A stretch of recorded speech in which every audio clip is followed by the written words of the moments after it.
Every new year, Harvard celebrates history. But one year, history decided to celebrate Harvard.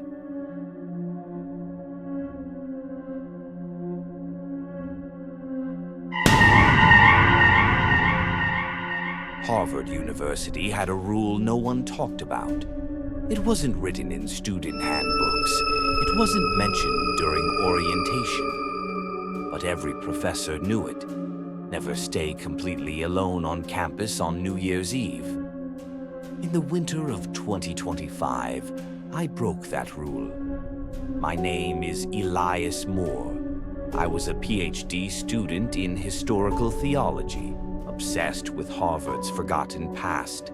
While others went home for New Year's celebrations, I stayed behind, researching something I was never meant to find. It started with a locked archive beneath Widener Library, a basement level not listed on any map.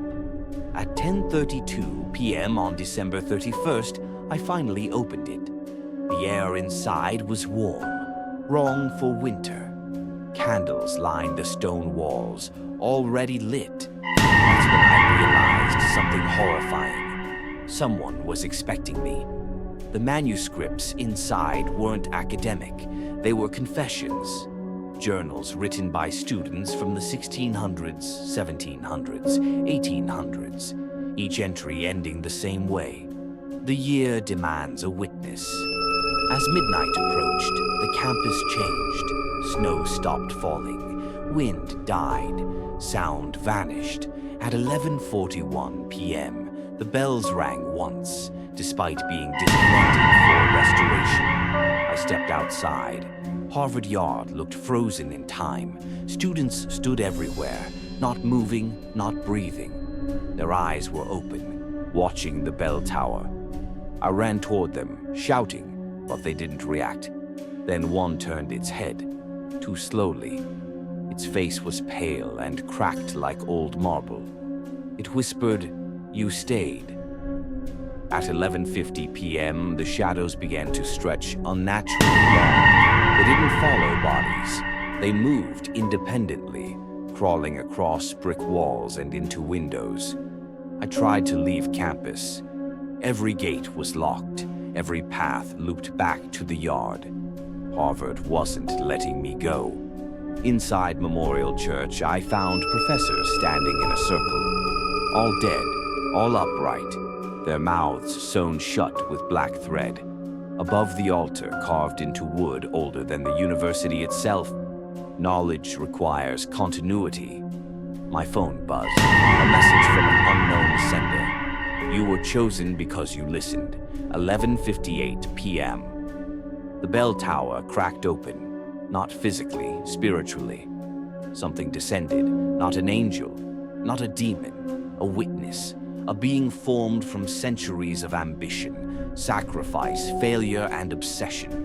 It wore thousands of faces, students who never graduated, professors who disappeared, scholars erased from history. It spoke without sound. Each year must be remembered by one who remains. 11:59 p.m. I begged. I promised silence. I promised obedience. The witness showed me the truth. Harvard was built on a pact. Every new year, one soul stayed behind, not to die, but to be absorbed. Their memories became part of the institution. That's why Harvard remembered everything. That's why it never forgets. Midnight. The bell rang 12 times. Each ring tore something out of me. My name, my past, my face. When the final bell echoed, I no longer felt cold, because I no longer had a body. The New Year morning came. Students returned. Classes resumed. No one noticed anything wrong, except for one thing. A new portrait appeared in Widener Library, an old-style painting. A man standing in shadow. Nameplate, Elias Moore, witness of 2025. Sometimes late at night, students swear the portrait moves, that its eyes follow them. That on New Year's Eve, if you stay too late. You hear someone whisper from the walls, "Don't stay, I already did." And the bell begins to hum again, waiting. On New Year's Eve, Harvard University rang a bell that was never meant to be heard again. Harvard University looked beautiful under the New Year's snow. Ancient brick buildings stood silent, their windows glowing softly against the dark winter sky. Most students had gone home for the holidays, leaving the campus empty, too empty. Only a few stayed behind for research, winter programs, or because they had nowhere else to go. I was one of them. My name is Daniel, a graduate student working late nights in Widener Library. New Year's Eve meant nothing to me. Deadlines didn't care about celebrations. At 11:47 p.m., I noticed something strange. The campus bell tower, silent for decades, began to hum. Not ring, hum. Low, deep, like something waking up.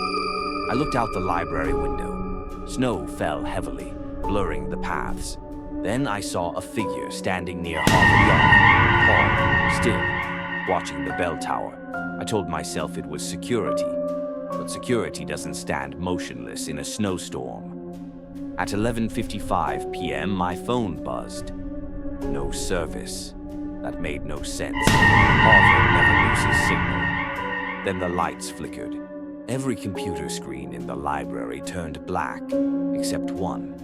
On the far side of the room, a screen lit up by itself. White text appeared. The year must end properly. My heart pounded. I stood up, every instinct screaming at me to leave. As I reached the door, it locked itself with a loud click. The bell tower hummed louder. Outside, the figure moved. It walked slowly toward the library. With every step, the temperature dropped. Frost crept across the glass windows like veins. At 11:58 p.m., whispers filled the room. Not voices, memories. I heard students laughing, professors lecturing, footsteps from centuries ago. Harvard was old, older than the country itself, built on ambition, sacrifice, and something darker that never made it into history books. The screen changed again. Every year, one must stay. Suddenly, the doors burst open. Snow blew inside. The figure entered. It wasn't human anymore, not fully. Its face looked stretched, like skin pulled over something that didn't belong in this world. Its eyes reflected years, too many years. It spoke, not with a mouth, but with the bell. You heard the call, 11:59 p.m. The bell tower finally rang. One single bell. The sound shook the walls.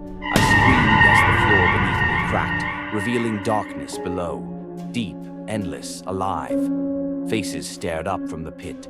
Students, scholars, names carved into plaques around campus. All of them had stayed behind once. The figure reached for me. The clock struck midnight. New Year.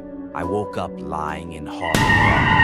Morning light, fresh snow, laughter in the distance, students returning, fireworks, echoes from Boston. Everything looked normal, too normal. I ran to Widener Library. Inside, on a wall I had passed every day, there was a plaque I had never noticed before. A list of names. At the bottom, newly carved, Daniel, December 31st, 2025. Behind me, the bell tower hummed softly, waiting. Because Harvard University always welcomes the new year, and it never lets everyone leave.